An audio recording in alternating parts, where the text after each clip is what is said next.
Hi students, Tamil medium ஸ்டூடெண்ட்ஸ்க்காகவே ஸ்பெஷலாக நம்ம கொண்டு வந்திருக்க அந்த ஒரு மார்க் பூஸ்டர் சீரீஸில் ஃபஸ்ட்டு யூனிட்டோட, அதாவது ஃபிசிக்ஸ் அண்ட் மெஷர்மெண்ட், இயற்பியல் மற்றும் அளவீடு அப்படின்னு ஒரு யூனிட் சொன்னோம் இல்லைங்களா, அந்த ஒரு யூனிட்டோட செகண்ட் வீடியோ தான் நம்ம இன்றைக்கி பார்க்க போகிறோம். அதாவது பிழைகளை பற்றி. ஓகேங்களா, ஏற்கனவே நம்ம பரிமாண பகுப்பாய்வை பற்றி பார்த்துருப்போம். இப்போ பிழை பகுப்பாய்வை பற்றி பார்க்கலாம். பிழைகளில் நமக்கு ஜென்ரலாக ஒரு 3 வகை இருக்குது. அந்த 3 வகைக்கு உள்ளே போகிறதுக்கு முன்னாடி பிழைகள்னால் என்ன அப்படிங்கிற அந்த ஒரு ஐடியா உங்களுக்கு வேணும். பிழைகள்னால் சிம்பிளாக நம்ம சொல்லணும் அப்படின்னா ஒரு மிஸ்டேக் அப்படின்னு நம்ம சொல்லலாம். நம்ம ஏதாவது ஒரு மெஷர் பண்ணுறோம், ஏதோ ஒன்று வந்து நம்ம அளந்து சொல்கிறோம் அப்படின்னா, அந்த அளந்து சொல்லும் போது ஏதோ ஒரு சின்ன மிஸ்டேக் இருக்குது அப்படின்னா அந்த ஒரு மிஸ்டேக்கை தான் நம்ம என்னென்னு சொல்லுவோம், பிழைன்னு சொல்லுவோம். ஒரு பேஜுக்கு நான் ஒரு லென்த்தை அளக்கிறேன், அதோட வேல்யூ வந்து ஒரு 50 மீட்டர் அப்படின்னு வச்சுக்கலாம். நான் அளந்து சொல்லும் போது அதை வந்து ஒரு பேஜுக்கு 49.9 மீட்டர் அப்படின்னு சொல்கிறேன்னா, இந்த இடத்துல பிழை எவ்வளோ அப்படின்னா அந்த 0.1 மீட்டர், ரெண்டு நடுவில் இருக்கிற டிஃப்ரென்ஸ் இருக்குது இல்லைங்களா, அந்த ஒரு வேறுபாடு, அதுதான் என்னன்னு சொல்லுவோம், நம்ம பிழைன்னு சொல்லுவோம். அப்போ பிழையோட வகைகளில் ஃபஸ்ட்டு நம்ம பார்க்க போகிறது வந்து தனித்த பிழை அப்படின்னு நம்ம சொல்லுவோம். தனித்த பிழை, அதாவது சிம்பல் வந்து ஏங்கிறது வந்து உண்மை மதிப்பு. ஓகேங்களா, இந்த இது வந்து ஏன்னு சொல்லலாம் ஒரு பேச்சுக்கு, உண்மை மதிப்பு. இது வந்து அளவிடப்பட்ட மதிப்பு. ஓகேங்களா, உண்மை மதிப்புல இருந்து அளவிடப்பட்ட மதிப்பை மைனஸ் பண்ணால் அதுதான் என்ன அப்படின்னு சொன்னால் பிழைன்னு சொல்லலாம். அதாவது டெல்டா ஏங்கிற லெட்டரில் டினோட் பண்ணுவாங்க. பிழையை வந்து இதில் டினோட் பண்ணுவாங்க delta A. Delta A equal to மாடுலஸ்குள்ளே டினோட் பண்ணுவாங்க. ஏன்னா பிழையோட வேல்யூ எப்பயுமே ப்ளஸில் தான் இருக்கணும், வேல்யூ பாசிட்டிவில் தான் இருக்கணும், மைனஸில் இருக்கிறதுக்கு சான்ஸ் இல்லை. ஓகேங்களா, அப்போ ப்ளஸில் எழுதணும்னா மாடுலஸ்குள்ளே போட்டோம்னா மைனஸில் வந்தாலும் வெளில வரும்போது ப்ளஸ்ன்னு எழுதிக்கலாம். ஓகேங்களா, அதுக்காக தான் அந்த ஒரு மாடுலஸ். ஏ மீன் மைனஸ் ஏ மெஷர்டு அப்படின்னு நம்ம சொல்லிக்கலாம். ஓகேங்களா, ஏ மீன் மைனஸ் ஏ மெஷர்டு, அதாவது மீன்னா வந்து சராசரி மதிப்பு, மெஷர்ட்னா வந்து அளவிடப்பட்ட மதிப்பு. அது இந்த இடத்துல மீன் வேல்யூ வந்து ஒரிஜினல் வேல்யூன்னு சொல்லலாம், அதாவது உண்மை மதிப்பு அப்படின்னு நம்ம சொல்லலாம். அதாவது 2 வேல்யூவை மைனஸ் பண்ணால் நம்ம கிடைக்கிறது பிழை. அது வந்து ஜென்ரலாக தனித்த பிழைக்குள்ளே வரும். ரெண்டாவது வந்து ஒப்பீட்டு பிழை அப்படின்னு சொல்லுவாங்க. ஒப்பீட்டு பிழை. சார் அது ஒப்பீட்டு அப்படின்னா மீனிங் நமக்கு தெரியும், கம்பேர் பண்ணுறது. ஓகேங்களா, ஒரு வேல்யூ இன்னொரு வேல்யூ கூட கம்பேர் பண்ணும்போது நம்ம இந்த டெல்டா ஏவை எது கூட கம்பேர் பண்ண போகிறோம் அப்படின்னா இந்த ஒரு உண்மை மதிப்பு கூட கம்பேர் பண்ண போகிறோம். ஏவோட கம்பேர் பண்ணுறது, டிவைட் பண்ணி வர்றது தான் நமக்கு என்னது, இந்த ஒப்பீட்டு பிழை அப்படிங்கிறது. மூணாவது விழுக்காட்டு பிழை. விழுக்காட்டு பிழை. விழுக்காட்டு பிழை. சார் இந்த ஒப்பீட்டு பிழையும் விழுக்காட்டு பிழையும் எக்ஸாக்டாக சேம் தான். இது வந்து நமக்கு ஃப்ராக்ஷனில், தசம எண்ணுகளில் நமக்கு இது ஆன்சர் கிடைக்கும். இது வந்து அதே பர்சன்டேஜில் கொடுக்கும், அவ்வளோதான். ஓகேங்களா, விழுக்காட்டு பிழை அப்படிங்கிறது same. Delta A by A into 100. Percentage convert பண்ணுறதுக்கு நம்ம என்ன பண்ணுவோம், 100ஆல் மல்டிப்ளை பண்ணுவோம். ஓகேங்களா, அந்த 100ஆல் மல்டிப்ளை பண்ணுறது தான் நமக்கு விழுக்காட்டு பிழைக்கான ஃபார்முலா. இந்த ஒரு 3 வகையான ஃபார்முலா நமக்கு தெரியும். இதுக்கப்புறம் இந்த ஒரு பிழைகளை வச்சு நம்ம எப்படி ஆட் பண்ணுறது, பிழைகளை எப்படி ஆட் பண்ணணும், பிழைகளை எப்படி சப்ட்ராக்ட் பண்ணணும், மைனஸ் பண்ணுறது. ஓகேங்களா, ஆட் பண்ணுறது மைனஸ் பண்ணுறது. அப்போ அந்த கண்டிஷனில் ஃபஸ்ட்டு கூட்டல் மற்றும் கழித்தல். கூட்டல் மற்றும் கழித்தல், அந்த கண்டிஷனில் பிழை எப்படி இருக்கும் அப்படிங்கிறத பார்க்கலாம். ஃபார் எக்ஸாம்பிள் நான் ஒரு வேல்யூ எடுத்துக்கிறேன், அதாவது ஒரு condition A equal to X plus Y அப்படின்னு ஒரு கண்டிஷன். அதே மாதிரி A equal to X minus Y. Sir எதனால் சார் ரெண்டுக்கும் ஒரே மாதிரி எடுத்துருக்கேன், ஒரே டாப்பிக்கே எடுத்துருக்கேன் கூட்டல் மற்றும் கழித்தல்னா, பிழை ரெண்டும் ஒரே மாதிரி தான் வரும். ஓகேங்களா, பிழைகளாக எழுதும் போது கழித்தல்னா நமக்கு தெரியும் ரெண்டுத்தையும் மைனஸ் பண்ணுறது, கூட்டல்னா ரெண்டுத்தையும் ஆட் பண்ணுறது. பட் பிழைகளை எப்படி சார் பண்ணணும்னா, பிழைகள் நான் ஏற்கனவே சொன்ன மாதிரி மைனஸ் வரதுக்கு சான்ஸ் இல்லை, எப்பயுமே ஆட் தான் பண்ணணும். ஏவோட பிழை என்னன்னு சொல்லலாம், டெல்டா ஏங்கிறது உண்மை மதிப்பு, அதோட பிழை என்னது டெல்டா ஏ. டெல்டானா மீனிங் என்னது, சேஞ்ச் ஆகிறது, மாறுபடுறது. ஓகேங்களா, அந்த ஒரு difference. Delta A equal to delta X plus delta Y அப்படின்னு எழுதலாம். இதுக்கும் அதே மாதிரி தான் சார் எழுதணும். Delta A equal to delta X plus delta Y. Delta X plus delta Y தான் போடணும், மைனஸ் போடக்கூடாது. நமக்கு என்ன தான் கண்டிஷன் மைனஸாக இருந்தாலும் நம்ம பிழை எழுதும் போது ப்ளஸில் தான் எழுதணும். சார் ரெண்டாவது வகுத்தல் மற்றும் பெருக்கல். ஓகேங்களா, வகுத்தல் மற்றும் பெருக்கலுக்கான அந்த ஒரு கண்டிஷன் நான் இந்த இடத்துல எழுதுறேன். ரெண்டாவது கண்டிஷன் வகுத்தல் மற்றும் பெருக்கலுக்கான கண்டிஷன். அங்கே எப்படி அடிஷனும் சப்ட்ராக்ஷனும் ஒரே மாதிரி வந்துச்சு இல்லைங்களா, அதே மாதிரி மல்டிப்ளிகேஷன் டிவிஷனும் நமக்கு ஒரே மாதிரி தான் வரும். அதாவது அதே மாதிரி எழுதிக்கிறேன், A equal to X into Y. இன்னொன்று கண்டிஷன் என்னது, A equal to X by Y இப்படி இருக்குன்னு வச்சுக்கலாம். நம்ம இந்த ஒரு கூட்டல் கழித்தலோட பிழைகள் எப்படி எழுதணும், தனித்த பிழை எப்படி எழுதுவோம், டெல்டா எக்ஸ் டெல்டா ஒய் அப்படின்னு மட்டும் எழுதுவோம், அந்த மாதிரி எழுதிடலாம். ஆனால் பெருக்கலோ வகுத்தலோ வந்தால் நம்ம எப்படி எழுதணும் அப்படின்னா ஒப்பீட்டு பிழை எழுதுற மாதிரி எழுதணும். ஒப்பீட்டு பிழைனா என்னது, மேலே டெல்டா ஏ வரும், கீழே அந்த ஒரிஜினல் வேல்யூ ஏ வரும். இங்கே delta X by X, addition subtraction multiplication division இந்த 4ல் எது வந்தாலுமே நம்ம நடுவில் என்ன தான் பண்ணணும், ஆட் தான் பண்ணணும், ப்ளஸ் தான் பண்ணணும். அந்த டெல்டா ஒய் பை ஒய் இதுக்கான கண்டிஷன். சார் இது எப்படி சார் எழுதலாம், சேம் அதே மாதிரி தான் சார் எழுதணும். Delta A by A equal to delta X by X plus delta Y by Y, அதுதான் நமக்கு கிடைக்கும். ஓகேங்களா, அடிஷன் சப்ட்ராக்ஷனுக்கு ஒரே மாதிரி, மல்டிப்ளிகேஷன் டிவிஷனுக்கு ஒரே மாதிரி. சார் இதில் விழுக்காட்டு பிழை கேட்டாங்கன்னா இன்ட்டு 100 போட்டுக்க வேண்டியதான் சார். பட் இந்த இடத்துல விழுக்காட்டு பிழை கேட்டாங்கன்னா என்ன பண்ணணும், இன்ட்டு 100 அப்படியே ஸ்ட்ரைட்டாக போடக்கூடாது, divide by A divide by X divide by Y. அதாவது ஒப்பீட்டு பிழையாக இதை மாற்றிட்டு, இது வெறும் பிழை அடிஷன் சப்ட்ராக்ஷனில், அங்கே பர்சன்டேஜ் கேட்டால் மட்டும் நம்ம என்ன பண்ணணும், இதை ஒப்பீட்டு பிழை வடிவில் மாற்றிட்டு அதுக்கப்புறம் பர்சன்டேஜ் பண்ணணும், இன்ட்டு 100 பண்ணணும். இங்கே ஏற்கனவே ஒப்பீட்டு பிழை வடிவில் தான் இருக்குது, இன்ட்டு 100 போட்டால் மட்டும் போதுமானதாக இருக்கும். சார் இன்னும் ஒரே ஒரு கண்டிஷன், அடுக்குக்குறியை வச்சு இருக்கிறது. ஓகேங்களா, மூணாவதாக இருக்கிறது என்னது, அடுக்குக்குறி அல்லது அடுக்குகளில் இருக்கும் போது பிழைகளை எப்படி எழுதலாம், அடுக்குகள்.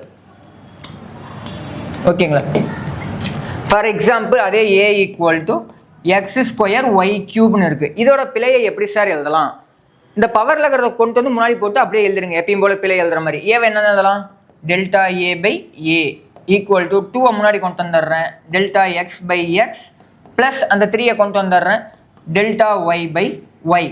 ஓகேங்களா, ஜஸ்ட் பவர் முன்னாடி கொண்டு வந்து போட்டு எழுதிருங்க. இவ்வளோதான் நமக்கு அடுக்குகளில் வந்துச்சு அப்படின்னா பிழை எழுதுறது.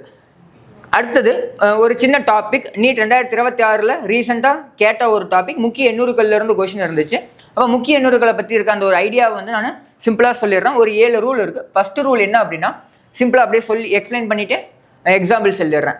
நமக்கு ஒரு நம்பர் இருக்குது, ஒரு 4 5 3 இப்படி ஒரு நம்பர் இருக்குது, அதாவது 453. இதில் இருக்க முக்கிய எண்ணூறுகள் எத்தனை சார், நம்பரில் 0 வரலன்னா வராத எல்லா நம்பரையும் கன்சிடர் பண்ணிக்கலாம். இங்கே எத்தனை இருக்குது, 3 இருக்குது. அப்போ இந்த 3 தான் முக்கிய எண்ணூறுகள் இருக்குது. ரெண்டாவது ரூல், சார் அந்த நம்பரில் 0 வருது சார், பட் அந்த 0 எப்படி இருக்குது, 2 0 இல்லாத நம்பருக்கு நடுவில் இருக்குது, அதாவது பூஜ்ஜியமற்ற எண்களுக்கு இடையே அப்படிங்கிற மாதிரி சொல்லியிருப்பாங்க. இது பூஜ்ஜியமற்ற எண், மற்ற ரெண்டும், அது ரெண்டுக்கும் நடுவில் இந்த 0 வந்தால் இதை கன்சிடர் பண்ணணும் சார். ஜென்ரலாகவே இது 3த்தையும் நம்ம கன்சிடர் பண்ணுவோம். இது ஒன்று எக்ஸ்ட்ரா வரதுனால இதுக்கு 4ன்னு வரும் முக்கிய எண்ணூறுகள். அடுத்தது 0 பின்னாடி வருதுன்னு வச்சுக்கலாம். அந்த 4 5 3 2 0 நான் பின்னாடி போட்டேன், 2 நம்பருக்கு நடுவில் வராமல் எக்ஸாக்டாக பின்னாடி வருது அப்படின்னா அந்த 0வை நம்ம கணக்கில் எடுத்துக்கக்கூடாது சார். இந்த 3 நம்பர் மட்டும் தான் நம்ம எடுக்கணும். 4வது ரூலு, அதே நம்பர் நான் அப்படியே எடுத்துக்கிறேன், பட் புள்ளி வச்சு நான் எடுத்துக்கிறேன்னு வச்சுக்கலாம். ஓகேங்களா, புள்ளி வச்சு வந்துச்சுன்னா அந்த 0வை நம்ம கன்சிடர் பண்ணணும். ஏன் சார் அப்படின்னா, இந்த ஒரு முக்கிய எண்ணூறுகள் எதை சார்ந்தது அப்படின்னா மீச்சீற்றளவை சார்ந்தது. மீச்சீற்றளவு அப்படிங்கிறது என்னன்னா, ஒரு குறிப்பிட்ட அளவிடும் கருவியை வச்சு நம்ம எவ்வளோ கம்மியான வேல்யூவை அளக்க முடியும் அப்படின்னு சொல்கிறது தான் என்னது, மீச்சீற்றளவு. ஃபார் எக்ஸாம்பிள் இந்த நம்பர் எல்லாத்துக்குமே மீச்சீற்றளவு என்ன வரும், இதோட ஹோல் நம்பராக இருக்குது, அதோட மினிமம் வேல்யூ என்னது 453. நான் முழு நம்பராக ரொம்ப சின்ன நம்பர் எழுதணும் 1, இதுக்கும் 1 தான் வரும், இதுக்கும் 1 தான் வரும். ஆனால் இதுக்கு மீச்சீற்றளவு 1 வராது, ஏன்னா புள்ளியில் இருக்குது. அப்போ இந்த இடம் 0.0, இந்த இடத்துல அந்த ஒரு 1 போட்டோம்னா 0.01ங்கிறது தான் இதோட மீச்சீற்றளவு. மீச்சீற்றளவு மாறுனுச்சுன்னா முக்கிய எண்ணூறுகள் மாறும். ஓகேங்களா, புள்ளி வச்சு வந்துச்சுன்னா பின்னாடி வர 0வை எடுத்துக்கணும். அடுத்தது 5வது கண்டிஷன், சார் அந்த புள்ளி வச்சு வர்றது தான், பட் 0 புள்ளியில் வருது சார் வேல்யூ, அதாவது 1 விட கம்மியான வேல்யூன்னு கொடுத்துருப்பாங்க கண்டிஷனில். 0.00 அந்த 4 5 3 அப்படின்னு இருக்குன்னு வச்சுக்கலாம். சார் இதுக்கு என்ன சார் வரும், 1 விட கம்மியாக இருக்குது 0 புள்ளியில் வருதுன்னா இந்த ஃபஸ்ட்டு நான்-0 டிஜிட் இருக்குல்ல, அதாவது முதல் பூஜ்ஜியமற்ற எண், அதுக்கு முன்னாடி எத்தனை 0 இருந்தாலும் அதை எடுத்துக்கக்கூடாது சார். மீதி இருக்க எல்லா நம்பரையும் எடுத்துக்கலாம். இதுக்கு வந்து 3 இருக்குது, பின்னாடி 0 வந்தால் இங்கே சேர்த்திக்கலாம், ஆனால் இந்த இடத்துல இருக்கிற முன்னாடி இருக்க 0வை எடுத்துக்கக்கூடாது. 6வது ரூல் அடிஷன் அண்ட் சப்ட்ராக்ஷன் தான், கூட்டல் மற்றும் கழித்தல். இங்கேயும் கூட்டல் மற்றும் கழித்தல். அங்கே எப்படி, அதாவது பிழைகள் எப்படி கூட்டல் கழித்தலுக்கு ஒரே மாதிரி வந்துச்சு, இங்கேயும் கூட்டல் கழித்தலுக்கு ஒரே மாதிரி தான், ஒரே ஒரு ரூல் தான் இருக்குது. ஃபார் எக்ஸாம்பிள் 2 நம்பர் நான் கூட்டுறேன், 41.2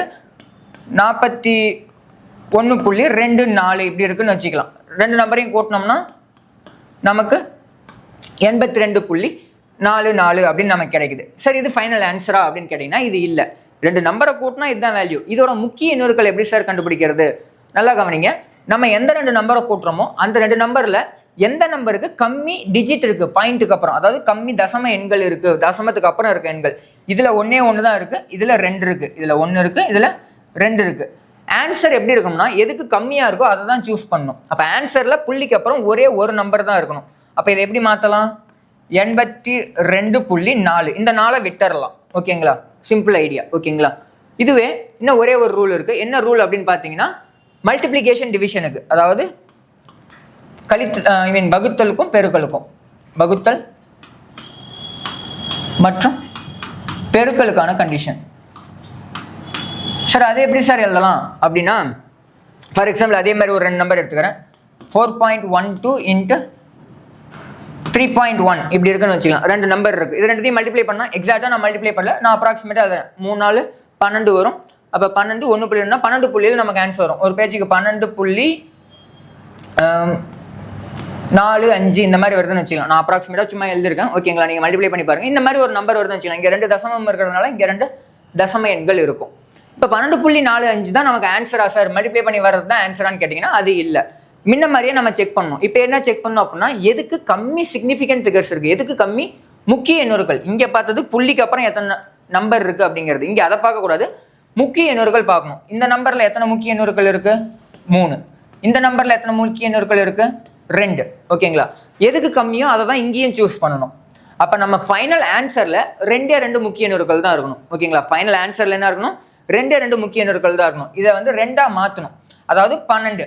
அவ்வளோதான். ஓகேங்களா? அதுக்கேற்ற மாதிரி நம்ம இதை முழுமைப்படுத்தணும். இங்கே முழுமைப்படுத்தக்கூடாது, இங்கே என்ன பண்ணணும்? கண்டிப்பாக முழுமைப்படுத்தணும். ஒரு பேச்சுக்கு 12. இந்த இடத்துல 4 இருக்குது. 4 இருந்தால் முன்னாடிக்கிறது என்ன பண்ண தேவையில்ல, இன்க்ரீஸ் பண்ண தேவையில்ல. 5க்கு மேலே இருந்தால் இன்க்ரீஸ் பண்ணிக்கலாம், 5க்கு கீழே இருந்தால் இன்க்ரீஸ் பண்ண தேவையில்லை. அப்போ இங்கே ஆன்சர் என்னது? 12 மட்டும் தான் வரும். இதுக்கான எக்ஸாக்ட் ஆன்சர் 12. முக்கிய எண்ணுறுகள் படி பார்க்கும்போது புரிஞ்சிருக்கும்னு நினைக்கிறேன்.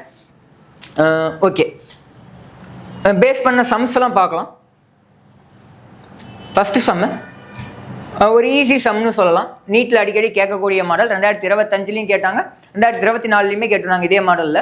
அதாவது பர்சன்டேஜ்லேயே வேல்யூஸை கொடுத்துட்டு பர்சன்டேஜில் ஆன்சர் கேட்டிருப்பாங்க. ஓகேங்களா? அதாவது விழுக்காட்டு பிழையை கொடுத்துட்டு அதே விழுக்காட்டு பிழையே கேட்டிருப்பாங்க. இந்த ஈக்குவேஷனுக்கு எப்படி எழுதலாம்? x = a² b⁻1/2 / c⁻1/3 d⁻3 அப்படி இருக்குது. ஓகேங்களா? இதுக்கு எப்படி முதல்ல நம்ம எழுதலாங்கிறத எழுதிடலாம்.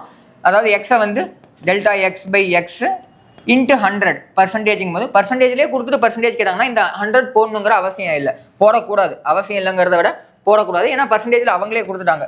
இந்த 2 முன்னாடி கொண்டு வந்துட்டு Δa/a ப்ளஸ் 1/2 முன்னாடி கொண்டு வந்துட்டு Δb/b ப்ளஸ் இந்த 1/3 முன்னாடி கொண்டு வந்துட்டு Δc/c ப்ளஸ் 3 முன்னாடி கொண்டு வந்துட்டு Δd/d.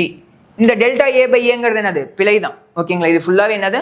பிழைக்கான கண்டிஷன். இங்கே ஏவோட பிழை வரிசையாக தான் கொடுத்துருக்காங்க. ஏக்கு 1, பிக்கு 2, சிக்கு 3, டிக்கு 4 அப்படின்னு கொடுத்துருக்காங்க. ABCD. அப்போ அப்படியே அப்ளை பண்ணலாம்.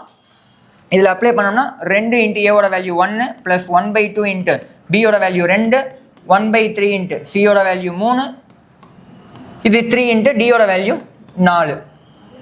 2 இன்ட்டு 1 2, 2 கேன்சல் ஆயிடுச்சுன்னா 1, 3 கேன்சல் ஆயிடுச்சுன்னா 1, 3 4 12 வரும். அப்போ 12 2 14, அது ஒரு 2 இருக்குது. அப்போ 16%. பிழை எவ்வளோ வருது? 16%. ரொம்ப சிம்பிளான மெத்தட். பர்சன்டேஜில் கொடுத்துட்டு பர்சன்டேஜில் கேட்டாங்கன்னா பவரில் இருக்கிறதெல்லாம் ஜஸ்ட் முன்னாடி கொண்டு வந்துட்டு அப்படியே வேல்யூஸை அப்ளை பண்ணிங்கன்னா போதும். அவங்க கொடுத்துருக்க அந்த பர்சன்டேஜ் வேல்யூஸை அப்ளை பண்ணால் போதும். 16%. அடுத்த கொஸ்டின் பார்க்கலாம். சரி, ஓகே. ஒரு செவ்வக பொருளின் என்ன ஷேப் இருக்குது? செவ்வகம். செவ்வக பொருளின் நீளம் மற்றும் அகலம் முறையே. ஓகேங்களா? வேல்யூ என்ன கொடுத்துருக்காங்க? இது நீளத்தோட மதிப்பு, இது அகலத்தோட மதிப்பு. அளவீடுகள் 0.1 சென்டிமீட்டர் துல்லியம் வரை அளவிடப்பட்டால். சார் துல்லியம்னு கொடுத்துருக்காங்க. நமக்கு தெரியும் பிழைகள் அப்படின்னு கொடுத்தாலும் பிழை தான்.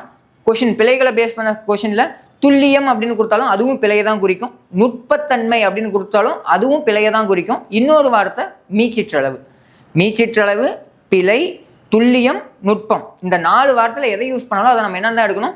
பிழைன்னு தான் எடுக்கணும். இது என்னென்னு தான் எடுக்கணும்? பிழைன்னு எடுக்கும். அப்போ உண்மை மதிப்பு இங்கே இருக்கிற 2 தான் சார். 2 அளவீடுகளுக்குமே இதே தான் கொடுத்துருக்காங்க, பிழைன்னு. ஓகேங்களா? அளவிடப்பட்டால் பரப்பளவை அளவிடுவதில் ஏற்படும் விழுக்காட்டு பிழையை காண்க. விழுக்காட்டு பிழையை கேட்டிருக்காங்க. பரப்பளவு சார் இது செவ்வக வடிவம்னு சொல்லியிருக்காங்க.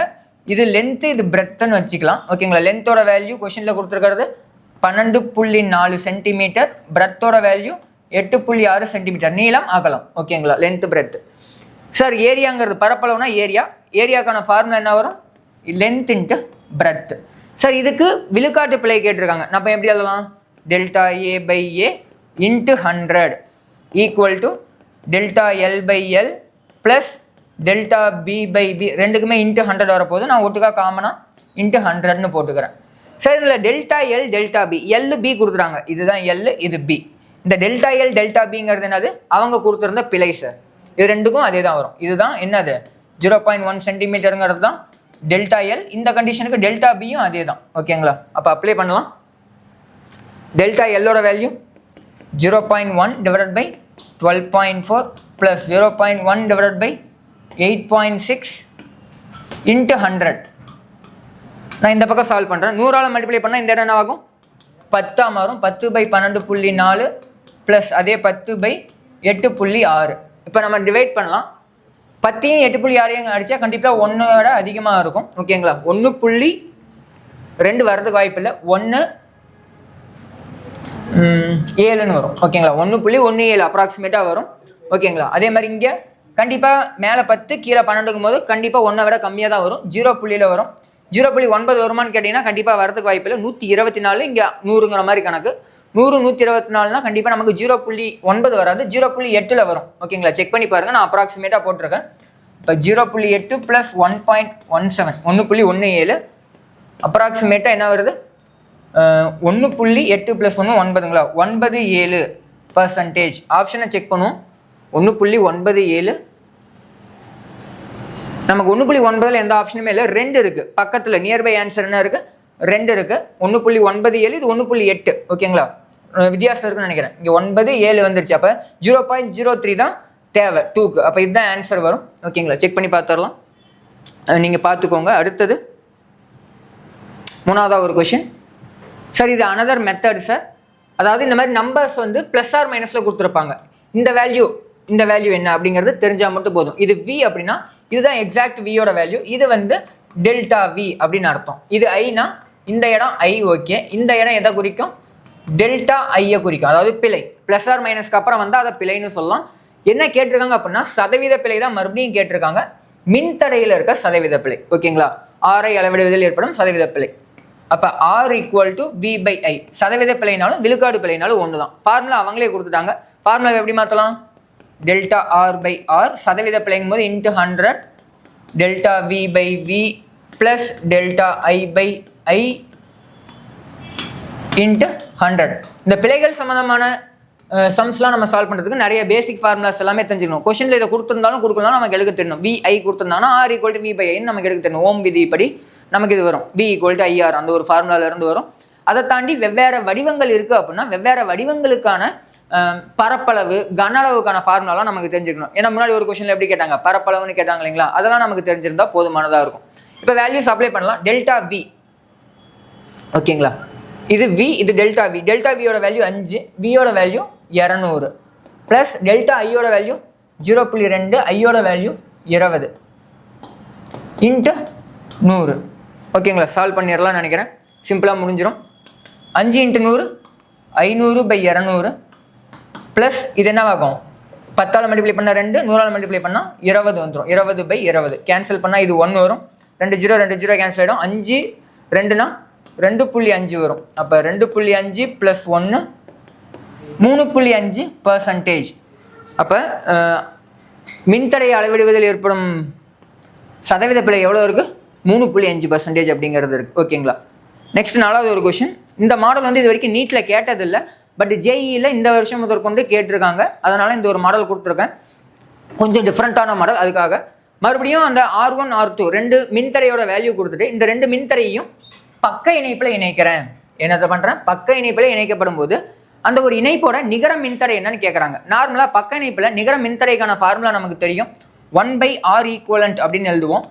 1/R1 plus 1/R2. இதுதான் என்னது? பக்க இணைப்பில் மின்தடைகளை சால்வ் பண்ணுறதுக்கான ஃபார்முலா. ஓகேங்களா? இதை வச்சு முதல்ல சார் இந்த இடத்துல வேல்யூ வந்து பர்சன்டேஜில் இருக்க நம்பரில் கொடுத்துருக்காங்க அப்படின்னா நமக்கு தெரியும்.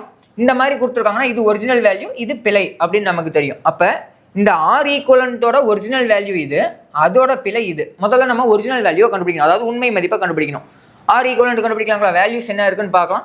அப்போ இதுதான் R1 இந்த இடத்துல, இது R2. இதை மட்டும் வச்சு ஒரிஜினல் வேல்யூ எடுக்கணும். R1 R2 ரெண்டுமே 4 தான் இருக்குது. அப்போ அப்ளை பண்ணலாம். 1/4 ப்ளஸ் 1/4 ஆன்சர் என்ன வரும் 2/4. அப்போ 1/2 இது 1/R ஈக்குவலண்ட். நான் R ஈக்குவலண்ட்னா என்ன பண்ணணும் ரெசிப்ரோக்கல் எடுக்கணும். அப்போ R equivalent equal to 2 ohm. R ஈக்குவலண்ட்டோட வேல்யூ என்ன வருது 2 ஓம்னு வருது.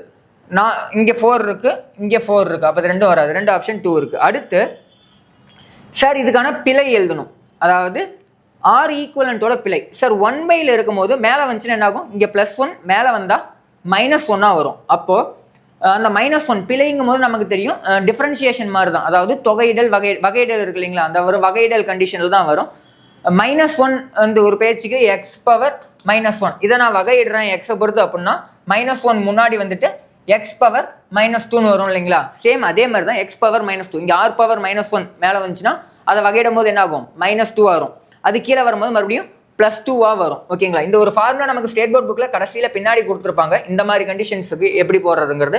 அதாவது ΔR ஈக்குவலண்ட் பை R ஈக்குவலண்ட்னு மட்டும் போடாமல் இங்கே ஸ்கொயரோட வரும், எல்லாமே 1/ல ஆட் பண்ணுறதுனால ஸ்கொயரோட வரும். இந்த பக்கம் ΔR1 by R1 square plus ΔR2 by R2 square அப்படிங்கிறது இதுக்கான எக்ஸாக்ட் ஃபார்முலா. ஓகேங்களா. அப்போ இதில் அப்ளை பண்ண வேண்டியதுதான் ΔR ஈக்குவலண்ட். நல்லா கவனிங்க, இந்த இடம் R ஈக்குவலண்ட், இந்த இடம் ΔR ஈக்குவலண்ட். அப்போ இந்த E ஸ்கொயர் நமக்கு தேவையில்லை, அதை அந்த பக்கம் கொண்டு போயிடலாம். அதாவது இந்த பக்கம் என்ன வரும் ΔR E ஸ்கொயர், அதோட வேல்யூ வெறும் RE ஸ்கொயரோட வேல்யூ வரும். டெல்டா தான் இந்த பக்கம் இருக்குல்ல RE ஸ்கொயர். சரி ஓகே. அப்போ இந்த இடம் அதே தான் ΔR1 by R1 square plus ΔR2 by R2 square, காமனாக அந்த RE ஸ்கொயர். இப்போ வேல்யூஸ் அப்ளை பண்ணலாம். ΔR1ஓட வேல்யூ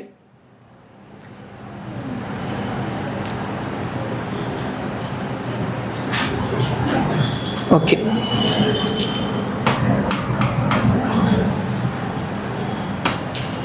R1ஓட வேல்யூ 0.8, ஐ மீன் R1ஓட வேல்யூ 4, 0.8ங்கிறது அதோட ΔR1. R2ஓட வேல்யூ 4 தான், ΔR2ஓட வேல்யூ 0.4 இருக்குது. ஓகே, அப்போ அப்ளை பண்ணலாம். ΔR1 அப்படிங்கும் போது அதோட வேல்யூ 0.8 இருந்துச்சு, டிவைட் பை R1ஓட வேல்யூ 4 ஸ்கொயர் ப்ளஸ் 0.4 இருந்துச்சு. ΔR2ஓட வேல்யூ இங்கே அதே 4 ஸ்கொயர் தான் வந்துச்சு. ஓகேங்களா. 4 ஸ்கொயர் இன்ட்டு REயோட வேல்யூ என்னன்னு கண்டுபிடிச்சிருக்கோம் 2ன்னு கண்டுபிடிச்சிருக்கோம். அப்போ 2 ஸ்கொயர். இப்போ அப்ளை பண்ணுறோம் அப்படின்னா 0.8 இங்கே 16 வந்துடும், இங்கேயே 16 வந்துடும். டினாமினேட்டர் சேமாக இருக்கு இல்லைங்களா, அடிப்பகுதி சேமாக இருக்கிறதுனால மேலே அப்படியே ஆட் பண்ணிக்கலாம். 0.8 0.4 1.2ன்னு வரும்னு நினைக்கிறேன். ஓகேங்களா. 0.8 0.4 என்ன வரும் 1.2 டிவைட் பை 16 இன்ட்டு 2 ஸ்கொயர்னா 4. 4யும் 16 கேன்சல் பண்ணால் 4 டைமு, இந்த 4யும் 1.2 அதை 12 கன்சிடர் பண்ணிங்கன்னா என்ன வரும் 3 டைம் வரும். அப்போ 0.3. ஓகேங்களா. பாயிண்ட்ல இருக்கிறதுனால 0.3 ஓம். அப்போ ஃபைனல் ஆன்சர் எப்படி சார் எழுதணும், ஃபைனல் ஆன்சர் எப்படி எழுதுவோம், எனக்கு ΔR equivalent I mean R ஈக்குவலண்ட்டோட வேல்யூ ஃபைனல் வேல்யூ எப்படி சார் எழுதலாம் அப்படின்னா R equivalent plus R minus ΔR equivalent அப்படி எழுதலாம். ஓகேங்களா. R ஈக்குவலண்ட்டோட வேல்யூ தான் இந்த 2 ப்ளஸ் ஆர் மைனஸ் இந்த 0.3. ரெண்டுக்குமே யூனிட் என்ன தான் ஓம் தான். மின்தடைனா அதோட அலகு வந்து ஓம். அப்போ 2 ப்ளஸ் ஆர் மைனஸ் 0.3 அப்படிங்கிறது தான் இந்த ஒரு கொஷனுக்கான ஆன்சர். இன்னும் ஒரே ஒரு கொஷின் இருக்கும், அது முக்கிய எண்ணூறுக்களை பேஸ் பண்ணி பார்த்துடலாம். சரி ஓகே. என்ன கொடுத்துருக்காங்க அப்படின்னா ஒரு தனி ஊசலோட அளவு காலங்கள் கொடுத்துருக்காங்க. 4 வெவ்வேறு அளவிடும் கடிகாரங்களை வச்சு அதை அளவிட்டுருக்காங்க. அப்படி அளவிடும் போது நமக்கு 4 வேல்யூ இருக்குது. இதோட கூட்டு சராசரியின் முக்கிய எண்ணூறுக்களை கேட்குறாங்க. ஓகேங்களா. கூட்டு சராசரின்னு என்னன்னு தெரியும், நார்மலாக சராசரி எடுக்கிறது தான். சராசரி நார்மலாக எப்படி எடுப்போம், ஓகேங்களா. சராசரி எப்படி எடுப்போம், ஓகே. சராசரின்னு என்னது 4த்தையும் கூட்டி 4ஆல் வகுக்கணும், அப்படி தானேப்பா. 4.62 plus 4.632 plus 4.6 plus 4.64 divided by எத்தனை நம்பர் இருக்கோ அத்தனை நம்பர் போட்டுக்கும். அதுக்கு பேர் தான் என்னது கூட்டு சராசரி அப்படின்னு நம்ம சொல்லுவோம். இதை டிவைட் பண்ண என்ன சார் வரும் அப்படின்னு நம்ம கஷ்டப்படணுங்கிற அவசியம் இல்லை. ஆப்ஷன்லேயே அதுக்கான வேல்யூ இருக்கும். எல்லாமே 4.6லேயே தான் இருக்குது. டிவைட் பண்ணி பாருங்கள், ஆன்சர் என்ன வரும் அப்படின்னா 4.623 அப்படிங்கிறது தான் இதோட சராசரி மதிப்பு இருக்கும். இந்த நம்பரை வச்சு தான் சொல்கிறேன், இது ஆன்சர் இல்லை. ஓகேங்களா. நான் அதோட சராசரி வேல்யூ என்ன வரும்னு சொல்லியிருக்கேன். இதோட முக்கிய எண்ணூறு என்ன சார் வரும் அப்படிங்கிறதா நம்ம கேள்வி. முக்கிய எண்ணூறுகள் என்ன பண்ணணும், எதெல்லாம் ஆட் பண்ணுறோமோ அல்லது டிவைட் பண்ணுறோமோ இது ரெண்டில் எதுக்கு புள்ளிக்கு அப்புறம் நம்பர் கம்மியாக இருக்குது அப்படிங்கிறத பார்க்கணும். அல்லது முக்கிய எண்ணூறுகளை வச்சு பார்க்கணும் போது இதுக்கு பாருங்கள் மொத்தம் 3, இதுக்கு 4, இதுக்கு 2, இதுக்கு எத்தனை இருக்குது 3. இதுக்கு தான் கம்மியான முக்கிய எண்ணூறுகள் இருக்குது. அப்போ கம்மியான முக்கிய எண்ணூறுகள் இருக்குன்னா அதை தான் நம்ம எடுக்கணும். ஆன்சரில் வந்து 2 முக்கிய எண்ணூறுகள் தான் இருக்கணும். ஆனால் இங்கே 4 இருக்குது. அப்போ 4 2ஆக மாற்றணும் சார். 4.6. ஏன் சார் ரவுண்ட் ஆஃப் பண்ணுமா அப்படின்னு கேட்டிங்கன்னா, அதாவது முழுமைப்படுத்தணுமான்னு கேட்டிங்கன்னா முழுமைப்படுத்தணும். இங்கே 2 தான் இருக்குது. ஓகேங்களா, 5க்கு மேலே இருந்தால் தான் முன்னாடி இருக்கிறத இன்க்ரீஸ் பண்ணணும்னு சொன்னேன். அப்போ 4.6 தான் இதுக்கான எக்ஸாக்ட் ஆன்சர். சொல்கிறது புரியும்னு நினைக்கிறேன். 4.6 இந்த இடத்துல 2 இருக்கிறத அதை தான் சூஸ் பண்ணணும். எதில் கம்மியாக இருக்கோ அதை தான் சூஸ் பண்ணி அதுக்கேற்ற மாதிரி நம்ம ஃபைனல் ஆன்சரை கொடுக்கணும். புரிஞ்சிருக்கும்னு நினைக்கிறேன்.